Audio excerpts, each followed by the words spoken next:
Arkadaşlar hepinize merhaba. Bugün Toyota Yaris ile birlikteyiz. Biliyorsunuz Yaris makyajlandı ve ülkemizde Haziran ayından itibaren satışa sunuldu. Antalya Toyota Bakırcılar'da bize aracı tahsis etti. Kendilerine çok teşekkür ediyoruz. Aynı zamanda bir teşekkür daha şöyle borç biliyorum kendilerine. Araçlarını sadece bizlere teslim etmekle kalmadılar. Tarafsız bir şekilde araçların artılarını, eksilerini anlatmamıza müsaade ettiler diyelim. Çünkü her firma bunu yapmıyor. Ben de buradan tekrar kendilerine teşekkür ediyorum. Bu arada çekmiş olduğumuz test videolarını kendileri de izlemişler ve çok beğenmişler. Umarım siz de beğenirsiniz ve tabii ki kanala abone olmayı unutmayın diyelim ve videomuza başlayalım.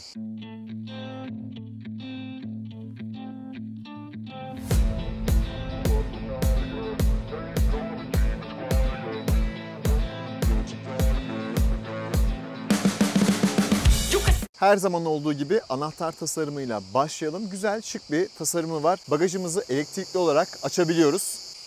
Aracın kapılarını kilitledim. Aracın yanına yaklaştığınızda elinizi kapı koluna koymanız yeterli. Tasarıma bakacak olursak hem ön tarafta makyaj operasyonu yapılmış hem de günümüzün çizgileri yakalanmış araçta. B-SUV bir araç. Özellikle şehir içi kullanım için tasarlanmış bir araç. Aracımız Passion X paket, LED farlarımız var, sis farları ve yanda da güzel farlarımız bulunmakta. Fakat ön tarafta bir eksiklik.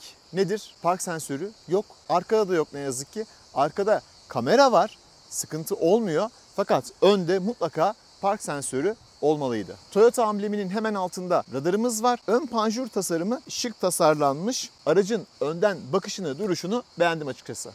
Bu arada dönüş sinyalleri aracın tamponuna bu şekilde dikey olarak yerleştirilmiş. Tabii ki aynalar üzerinde de dönüş sinyallerimiz var. Jant tasarımını beğendim. 17 inç çapında jantımız bulunmakta. Michelin Prime'si 3 lastikleri bulunuyor ve lastik ölçülerimiz 215, 55, 17. Lastiğin hemen üzerinde plastik parçalarımız var. Bu da şehir içerisinde oluşabilecek küçük kazalara ekonomik çözümler getirecektir. Aracımız çift renge sahip. Üst taraf gördüğünüz gibi siyah. Aracın kendi rengi ise granit gri. Kapı altlarında yine plastik malzemeler kullanılmış ve arka kapıda Yaris Cross yazısı gerçekten çok şık duruyor. Üst tarafta bir cam tavanımız bulunuyor. Tabii ki çıtalar olmazsa olmaz SUV araçlarda. Arka tasarıma geldiğimizde balık sırtı anten yakışmış. Spoiler çok güzel duruyor. Burada farklı bir görüntü var. Hem spoiler'i andırıyor hem de far grubuyla birleşmiş. Arka far tasarımında kayan ışıklar kullanılmış. Bu da hoşuma gitti açıkçası. Geri görüş kameramız tampon ve tamponun üzerinde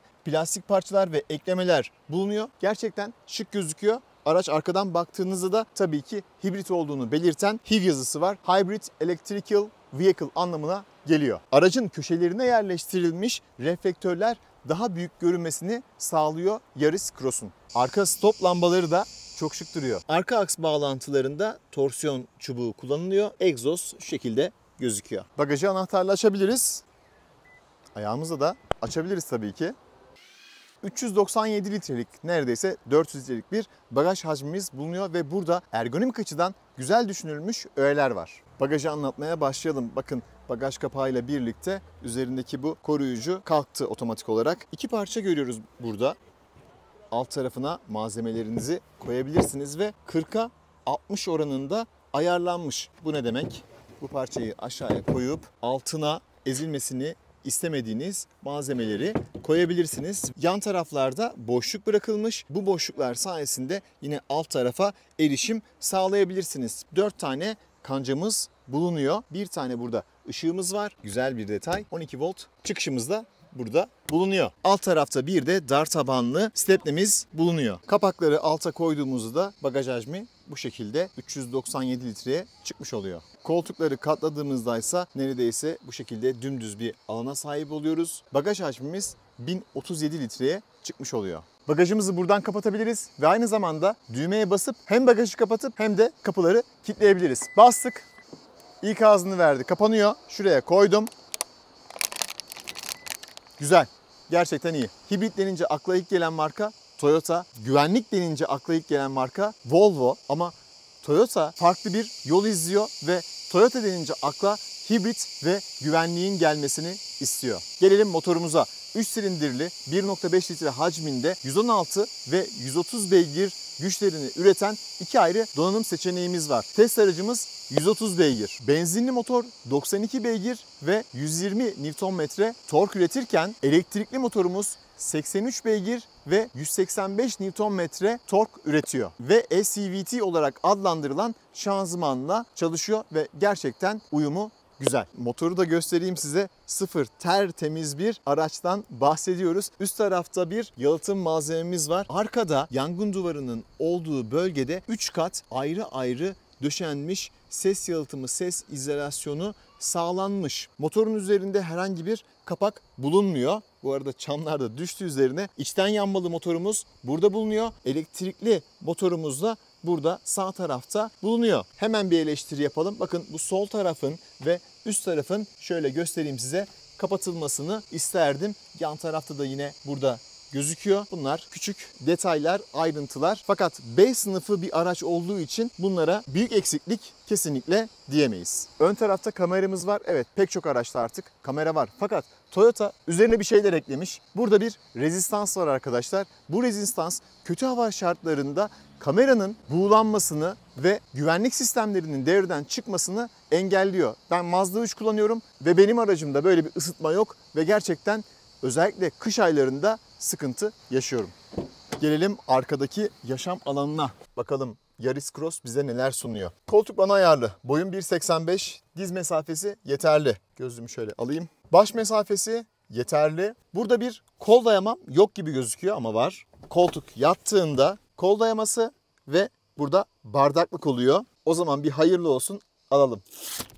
Sürücü ve yolcu koltuğunun arkasında ceplik bulunurken arka tarafta ne yazık ki USB-C bağlantısı veya havalandırma çıkışı bulunmuyor. Yarı deri koltuklarımız var. Yan taraflar deri, ortaları kumaş. Isofix bağlantı kapaklarımız var. Bu şekilde çıkıyor. Bunları kaybetmeyin. Tavanımız siyah. 4 tane de el tutamağı bulunuyor. Cam tavanımız var demiştim. O da bu şekilde yukarıya bastırarak açılıyor.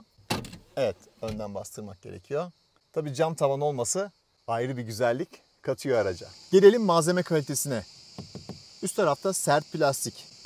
Burada da plastik kullanılmış. Burada bir cebimiz bulunuyor. Hoparlörümüz var. Kapının da biraz daha fazla açılmasını isterdim. Özellikle çocuklu aileler çocuklarını alırken biraz daha rahat ederdi. Arka camlarımız tek dokunuşta açılıyor ve tamamen açılıyor.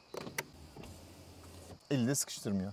Gelelim sürücü paneline. Güzel, şık bir direksiyonum var. Önümde dijital bir ekran, yan tarafta multimedya ekranı, yine dijital ve çözünürlüğü çok iyi. Gözlük koymak için de bakıyorum herhangi bir yer yok. Aracımızı çalıştıralım, anlatmaya başlayayım. Malum Antalya'dayız ve çok sıcak. Araç çalıştı. İçten yanmalı motorumuz çalışmadı. Ön tarafta güzel bir ekranımız var. Hemen malzeme kalitesiyle devam edelim. Sert plastik, buralar kumaş. Burada güzel detaylar var. 4 camımız otomatik olarak açılıyor fakat sadece sürücü tarafında aydınlatma bulunuyor. Kapı kolu tasarımı bu şekilde beğendiğimi söyleyebilirim. Farklı olmuş. Şöyle kapıyı da açayım. Size malzemeliği göstereyim. Burada güzel bir malzemeliğimiz var. Far yükseklik ayarını yapabiliyoruz. Bagajımızı buradan açabiliyoruz ve otomatik uzun far asistanımızı buradan aktifleştirebiliyoruz. Hava çıkışları da şık tasarlanmış. Piyano siyahı detaylar var etrafında. Kendinden kararan bir dikiz aynamız. Şöyle açalım. Işıklandırma bulunmuyor. Makyaj aynasında üst tarafta beyaz aydınlatmalı ışıklarımız var. Güzel duruyor. Multimedya ekranı çok güzel. Çözünürlüğü çok net ve tabii ki Apple CarPlay ve Android Auto'ya bağlanabiliyorsunuz. Kablosuz bir şekilde kablolu bağlantıda yapabiliyorsunuz. Dijital klimamız çift bölgeli. Koltuk ısıtmalarımız da var fakat düğmenin hassasiyetini çok beğenmedim. Bu şekilde göstermek istedim size. 2 adet USB-C çıkışımız var. Kablosuz şarj ünitemiz. Alt tarafta yine 12 volt çıkışımız bulunuyor. Vitesimiz bu şekilde, Toyota böyle tasarlamış. Daha küçük bir vites tasarımı yapılabilirdi. Sürüş modlarını buradan ayarlıyoruz. Onu da hemen göstereyim size. Normal, Power ve Eco olmak üzere 3 tane sürüş modumuz bulunuyor. ESP'yi buradan kapatıyoruz. EV modumuz var. Daha fazla elektrikli sürüşler için. Auto Hold özelliğimiz bulunuyor. Şehir içerisinde iyi iş görüyor. Koltukları da göstereyim. Sportif tasarlanmış koltuklarımız. Yan destekleri yeterli. Bakın içten yanmalı motor şu an çalıştı. Bilmiyorum sesi ne kadar geliyor. Torpido gözümüz yeterli. Malzeme kalitesi daha yumuşak plastik. Üst tarafta yumuşak plastik. Aynı zamanda head-up display'imiz var. Head-up display'den de şöyle hemen küçük bir görüntü vereyim size. Direksiyon tasarımını ben çok beğendim. Ele güzel oturuyor. Sağ tarafta adaptif hız sabitleme, şeritte tutma gibi özellikleri buradan kullanabiliyorsunuz. Sol taraftan da multimedya ayarlarını yapıyorsunuz. 3 kollu bir tasarımı var ve burada piyano siyahı detaylar kullanılmış. Bardaklıkta bu şekilde. Kol dayamamız çok fazla malzeme almaz ama yeterli. Herhangi bir yükseklik ayarı yok. İhtiyaç da duymadım açıkçası. O zaman sürüşe geçelim. Aracımızı çalıştırdık ve artık sürüş kısmına geçebiliriz. Gün batmak üzere. Araç hareket ederken içten yanmalı motor çalışmadığında şöyle hemen size dinleteyim. Suni bir ses üretiyor araç. Bu sayede yayalar uyarılmış oluyor. Bakın içten yanmalı motor çalışmasıyla birlikte bu ses gitti. İçten yanmalı motorumuz 1.5 litre hacminde 3 silindirli olduğunu söyledik ve daha önce test etmiş olduğum CHR'a göre kıyasladığımda biraz daha sesli çalışıyor. Daha önce CHR testinde motorun devreye girip girmediğini ses olarak hiç anlamıyordum açıkçası. Hemen yola çıkmışken ekranı da gördüm. Size ekranın çözünürlüğünden bahsedeyim. Çok güzel, çözünürlüğü harika. Multimedya ekranımız var. Fakat geri görüş kamerası çözünürlüğü iyi değil. Buraya yakışmamış. Direksiyonu sağa çevirdiğimde nereye gideceğimi göstermiyor. Bu da bir eksi olsun. Yoksa gördüğünüz gibi ekranın netliği, parlaklığı, çözünürlüğü çok güzel. Yine elektrikli motorla gitmeye devam ediyoruz bu arada. Bataryayı, elektrik motorunu ve içten yanmalı motoru burada gösteriyor. Bozuk bir zeminden geçiyoruz. Amortisörleri yumuşak bu aracın arkadaşlar. Konforlu bir sürüş size vaat ediyor. Kasislerden hızlı geçmiş olsanız bile çok fazla hissetmiyorsunuz. Bakın. Evet, gayet konforlu bir şekilde geçtik. Şu an sürüş modum normaldeydi. Eko'ya alayım, biraz Eko'da devam edelim. Eko'ya aldığımızda daha fazla ekonomi elde edebiliyoruz. Gaz pedalı biraz daha geç tepki veriyor. Direksiyon biraz daha yumuşak oluyor. EV moduna aldığımızda maksimum elektrikli kullanımı sağlıyor bize araç. Fakat bataryalarımız bittiğinde otomatik olarak içten yanmalı motor çalışmaya devam edecektir. Görüş olarak değerlendirdiğimde önde gayet güzel bir görüş var. Yanda camlarımız büyük. Arkada da görüşün iyi olduğunu söylemek istiyorum. Açılır cam tavan da tabii ki aracın içine ferahlık katıyor. Tavan döşemelerimiz siyah çünkü. Önümde head-up display gerçekten çok güzel. Burada tüm bilgileri görebiliyorum. Tabela okuma özelliğimiz var. Sadece hız tabelalarını size söylemiyor. Yaya geçidi, tehlikeli viraj, ters yol gibi pek çok trafik levhasını okuyor. Head-up display sayesinde gözünüzü yoldan ayırmadan yapmış olduğunuz tüm işlemleri burada görebiliyorsunuz. Adaptif hız sabitleme bilgisinden tutun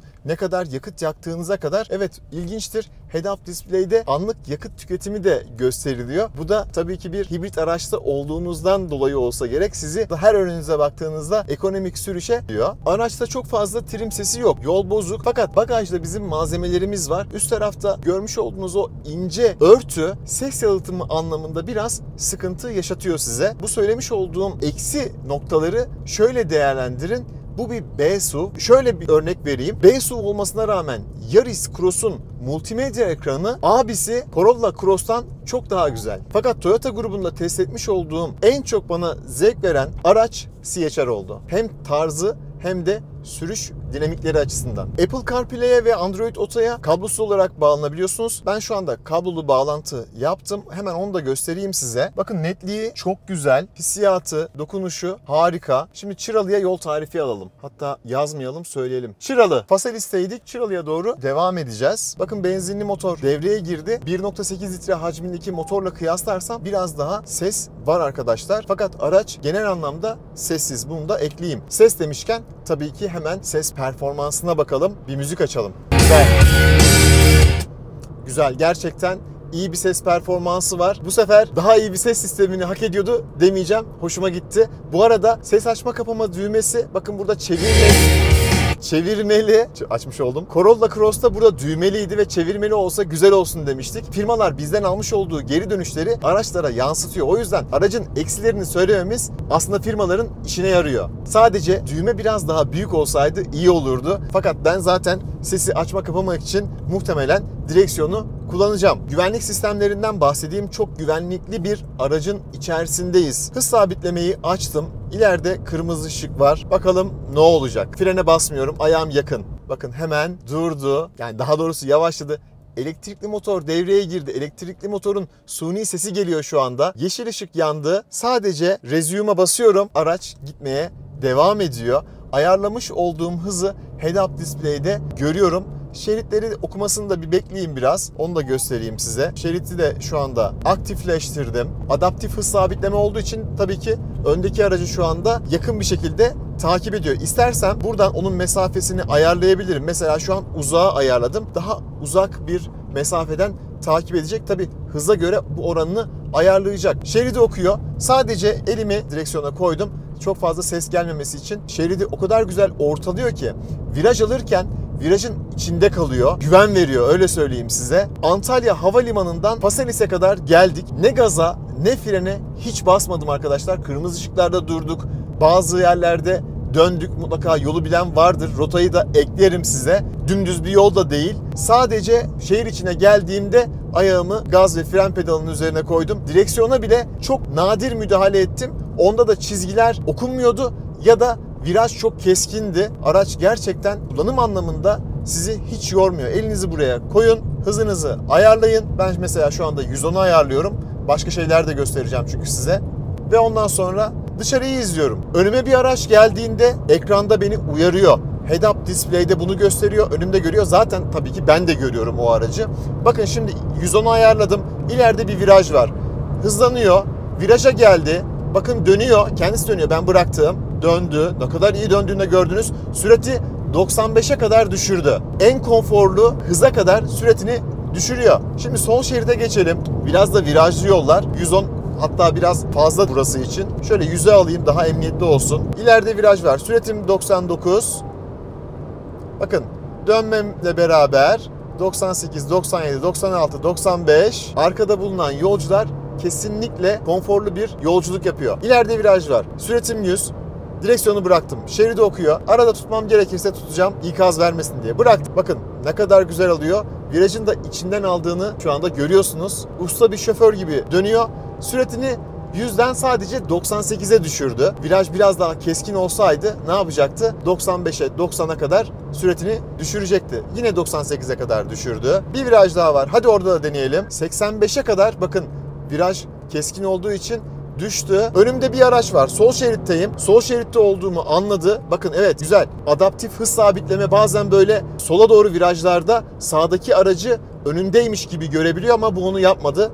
Bu da güzel. Artı not alıyor Toyota benden. Safety Sense 3 bulunuyor bu araçta ve Teammate adı verilen güvenlik sistemleri bulunuyor. Bu arada Antalya Havalimanı'ndan Faselis'e yani Kemer'e kadar geldim. Ortalama yakıt tüketimim sadece 4.3 litreydi. Çok dikkatli kullandım mı? Zaten kullanmadım. Kendisi gitti. Hız sınırlarına şöyle uydum. 90 ise 99'a, 110 ise 110'la gittim. Fakat çok fazla 110'la gidemedim açıkçası. Aracın ses yalıtımı hakkında size biraz bilgi vereyim. Ses yalıtımı hususunda ön camda, yan camlarda geliştirme yapmış Toyota mühendisleri. Hemen ölçümlerimize başlayalım. Süratimizi 90'a alalım. Bu arada sürati düşürdüğünüzde fren yapıyor ve arkada arka stop ışıklarını yakıyor. Tabii ki rejenerasyon da yapıyor. Bakın şu anda süratim 90, sadece elektrikli motorla seyir halindeyim. Süratim 90, 60 desibel, 100, 61 desibel, 110, 63 desibel. Özellikle arka kapılardan ses gelmeye başladı. 120, 66 desibel. 120'den sonra rüzgar gürültüsü daha fazla geliyor. Lastiklerden çok fazla gürültü gelmiyor. Yol sesi almadım açıkçası. Motor sesi bayırlarda tırmanırken geliyor. 1.5 litrelik motor CHR'a gelir mi diye sormuşlardı. Gelmedi ve gelmesin arkadaşlar. Çünkü bu motor CHR'ı kaldırmaz. Bu haliyle daha güçlü olması gerekiyor. Evet 0-100 yapacağım. Power moda aldım. Klimamı kapattım. ESP'yi de devre dışı bıraktım. Şimdi güzel, kalkış hissiyatı iyi.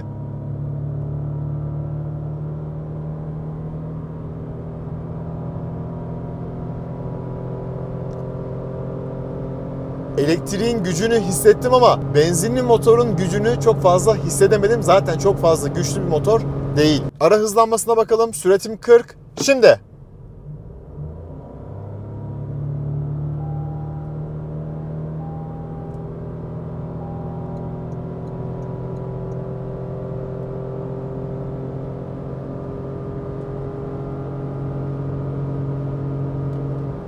Güzel, yeterli. Şöyle yeterli arkadaşlar. Yeterli deyince sanki araba çok hızlı gidiyor hissiyatı uyanmasın. Bu B-SUV ekonomi odaklı bir araç. Yani ben bu arabayı aldım, çok hızlı gideceğim. Böyle bir şey beklemeyin. Bu arabadan beklentiniz ekonomi olsun. Çünkü hibrit araçlar genel itibariyle elektrikli olmalarına rağmen sizlere bir Tesla gibi maksimum böyle mükemmel performans vermezler. Bu maksatla üretilmiş araçlar değildir hibrit araçlar. Süratim 100, panik fren yapacağım. Şimdi! Gayet güzel durdu. Başarılı arkadaşlar. Ben en azından öyle hissettim. Edit yaptığımda süreye bakarız. Peki el frenini çekersek ne olur? Bakın çektim bıraktım. İkaz verdi. Eğer adaptif hız sabitleme aktifse onu devre dışı bıraktı. Uzun süre basılı çekersek ne olacak onu görelim. Çektim. Oo, çok güzel bir şekilde durdu. Bakın arkadaşlar bu da acil fren desteği. Acil durumda camı kırın diyor ya. Yani hiç camı kırmadan gerçekten çok güzel bir şekilde durduruyor. Süratim 50 idi. Yüksek hızlarda da deneyeyim ben bunu. Süratim 80. Çektim. Evet, resmen panik fren yapıyor arkadaşlar. Bu gerçekten hayat kurtarır. Özellikle çocuğunuz, eşiniz veya aracı kullanmayı bilmeyen birisinin yanındaysanız biliyorsunuz müdahale edemiyorsunuz. Fakat buradan elektrikli park freniyle belki bir kazayı önleyebilirsiniz. Aracın bir de bayırda performansı ne isterseniz onu görelim. Onun için de Olympus Antik Kenti'ne doğru şöyle bir iniş yapalım. Oradan da tabii ki çıkış yapacağız. Her inişin bir çıkışı vardır. Bakın bataryalarım şu anda yarısından çoğu dolu. Aşağıya doğru ineceğimiz için bataryalar otomatik olarak dolacak. Araç kendi kendine şarj edecek. Kinetik enerjiyi kullanacak bunun içinde. Bakın elektrikli motorla devam ediyorum. Tatlı bir rampa var. Bakalım oraya aşabilecek miyiz? Yok, yeterli olmadı. Benzinli motor devreye girdi. Eco moduna da geçeyim. Hatta size B modunu da anlatayım. Vitesi B konumuna aldığınızda yani brake anlamına geliyor. Ayağınızı gazdan çektiğinizde daha fazla rejenerasyon yapıyor. Böylelikle bataryaları daha hızlı bir şekilde doldurmuş oluyor. Fakat tek pedallı kullanım özelliği yok arkadaşlar. Vites B konumunda bakın şu anda ayağımı gazdan çektim. Frene basmıyorum. Hafif eğim var. Aracın ne kadar süratinin düştüğünü görebiliyorsunuz. Daha fazla rejenerasyon yaparak hem aracı yavaşlatıyor hem de bataryaları dolduruyor. Ne sağlıyor bu bize? Fren disklerimizin daha az aşınmasını sağlıyor. Böyle bir güzelliği de var. Hem yakıttan kazanıyoruz hem de bakım masraflarından kazanıyoruz. Win-win diyor Amerikalılar. Buranın yollarını çok iyi bilmiyorum. Daha doğrusu hatırlamıyorum. Navigasyonu açacağım. Siz de uzun yolda, bilmediğiniz yolda giderken mutlaka navigasyonunuzu açın. Buradan virajları görün. Bu da size bir tavsiye olsun. Kesinlikle işe yarıyor. Önümüzde de Hilux var. Onun da testini yaptık. İzlemeyen arkadaşlar varsa mutlaka izlesinler. Söylemeyi unuttum. Sağ yolcu koltuğunda da yükseklik ayarı var bu arada. Brake modunda bakın şu anda motor da çalışıyor. Fakat motor yakıt yakmıyor arkadaşlar. Frenlemeye yardımcı olmak amacıyla devreye giriyor. Onu da buradan görebiliriz. Ben buradaki görselleri çok beğendim. Tırmanma şeridinde aracın performansı nasıl ona bakalım. Sürüş modum şu anda Eco'ydu. Normale aldım. Çok da performans istemediğim için bu şekilde devam edelim. Bayır tırmanıyorum. Biraz süratim düştü. Tamamladım. Gayet güzel. Motor öyle çok fazla bağırmıyor. Bu arada koltuk da iyi tutuyor virajda. Birazdan yüksek hızlarda viraj performansına bakacağız. Düşük hızlarda aracın çekişi yeterli. Fakat yüksek hızlarda çok iyi bir performans vermiyor. Düşük hızlarda evet şu anda 70'teyiz. Ben herhangi bir sıkıntı yaşamadım açıkçası. Gayet güzel. Yeterli. Bayır yukarı çıkarken EV moduyla ne kadar gidebilirim onu deneyeceğim. EV moduna aldım. Sadece elektrikli motorla gidiyorum. Yavaş yavaş basıyorum gaza. Sadece elektrikle devam ediyoruz. Süratim 30, 35, 40. Evet bakın şu anda mesela EV modu kullanılamıyor diyor. Çünkü batarya zayıf. Bataryalarında tabii ki dolu olması gerekiyor. Şöyle özetleyeyim size. EV moduyla 5-10 kilometre kesinlikle gidemezsiniz. Çok daha kısa mesafeleri belki 1-2 kilometrelik bir mesafeyi sadece aküyle gidebilirsiniz. Daha sonrasında içten yanmalı motor devreye girecektir. EV modu kullanamıyor, hız aralığı aşıldı diyor. Demek ki belli bir hızın üzerinde EV modunu da kullanamıyoruz. Şimdi aracın viraj performansına bakalım. Spor modu aldım. Direksiyon hissiyatı tam istediğim gibi değil. Hala biraz daha yumuşak. LED farlarım çok iyi aydınlatıyor. Önde head-up display çok güzel. Küçük küçük zorlayayım. Güzel yol tutuyor. Gövde salınımı evet biraz var ama zaten söylemiştim. Ne demiştim? Konfor odaklı demiştim. Viraj alırken konuşamadım. Aracın yol tutuş karakteristiği güzel. Fren hissiyatı gayet güzel. Şöyle bir body roll yapalım. Gayet iyi. 140-150 bandındayız. 150. Viraj dönüyoruz. Bakın. Gayet güzel. 160'a çıkmışız. Aracın viraj performansını beğendim. Daha da fazla zorlamayalım. Adaptif hız sabitlemeyi açtım. Süratim yine 90. Gaza frene hiçbir şeye basmayacağım. Rahatsızlandığımı düşünelim. Bakalım ne olacak. Şu an şeridi okuyor. Kendisi ilerliyor. Öndeki araçları güzel bir şekilde takip ediyor. Uyarı geldi. Direksiyonu tut dedi. Tutmayacağım. Sesli ikaz şiddeti de arttı. Direksiyonu tutun. Duruş yardımı birazdan etkinleştirildi diyor. Head-up display de bunu bana gösteriyor. Süratini 100'den 90'a düşürdü.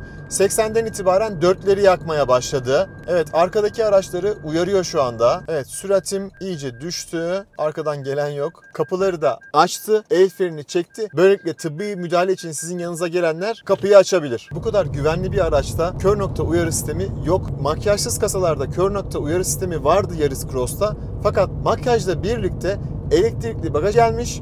Kör nokta uyarı sistemi gitmiş. Güvenlik demişken neler var onlardan bahsedelim. Ön çarpışma önleyici sistemimiz var. Önünüzde bir engel, yaya, motosiklet çıktığı zaman otomatik olarak fren yapıyor. Acil durum, sürüş durdurma, az önce bunu gösterdik. Bir şey yapmadığınız zaman, müdahale etmediğiniz zaman otomatik olarak aracı durduruyor. Otomatik uzun far asistanımız var. Akıllı şerit takip sistemimiz var. Onu da gösterdik. Gayet güzel çalışıyor. Trafik işareti algılama özelliği var ve pek çok trafik levhasını tanımlıyor. Adaptif hız sabitleme sistemi de yine bu güvenlik sistemlerinin içerisinde. Proaktif sürüş desteği var. Bu destek sayesinde önünüzde park etmiş bir araç ya da bir yaya olduğunda otomatik olarak fren yapıyor ve gerekirse direksiyona da müdahale ediyor. O yüzden adı proaktif. Viraj içinde hız azaltma sistemimiz var. Onun da zaten testini yaptık. Çok güzel çalışıyor.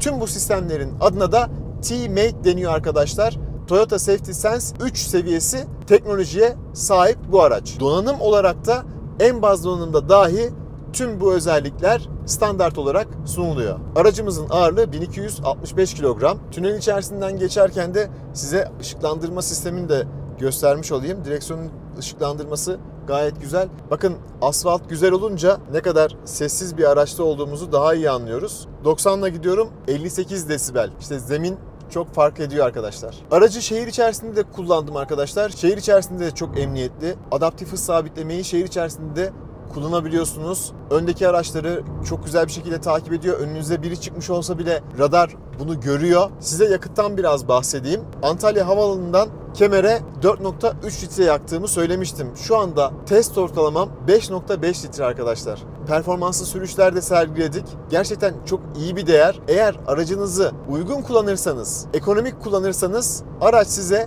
yeterli yakıt ekonomisini sağlıyor. Bu iş için yapılmış bir araç. Eksileri var mı? Var. Önde ve arkada kesinlikle park sensörü olmalıydı bence. Kör nokta uyarı sistemi de kesinlikle olmalıydı. Bunlar eksi hanesine yazılsın fakat önümde head-up display var. Çok güzel çalışıyor. Önüme bir araba geldiğinde gösteriyor, mesafesini gösteriyor. İstediğim her şeyi burada görebiliyorum. Bunlar da güzel özellikler. Ses sistemi güzel, multimedyası güzel. Ses yalıtımı B-SUV olarak düşündüğümüzde bence yeterli düzeyde.